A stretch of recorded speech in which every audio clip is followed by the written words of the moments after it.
എൻ്റെ ജീവിതം തകർന്നു, എനിക്ക് ആരുമില്ല, ഇങ്ങനെ പറയുന്ന ആൾക്കാരാണ് നിങ്ങൾ. ഒരു കാര്യം മാത്രം ഞാൻ നിങ്ങളോട് പറയാണ്.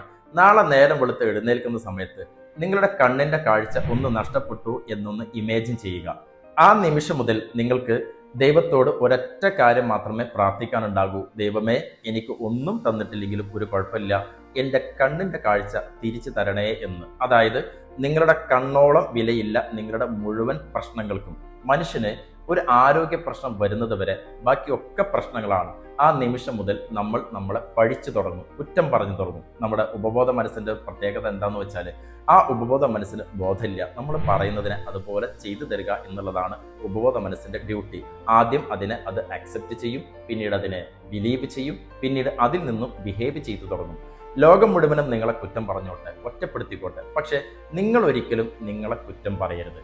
നമ്മളെ ആരെങ്കിലും തടഞ്ഞിട്ടുണ്ടെങ്കിൽ, നമ്മളെ ആരെങ്കിലും പരിഗണിക്കാതെ വിട്ടിട്ടുണ്ടെങ്കിൽ മനസ്സിലാക്കുക, മുമ്പ് അവർ പരിഗണിച്ചത് നിങ്ങൾ അവർക്ക് കൊടുത്ത സ്നേഹവും പരിഗണനയും കൊണ്ടാണ്. ആ സ്നേഹവും പരിഗണനയും നിങ്ങളുടെ കയ്യിൽ തന്നെയുണ്ട്, എവിടെയും പോയിട്ടില്ല.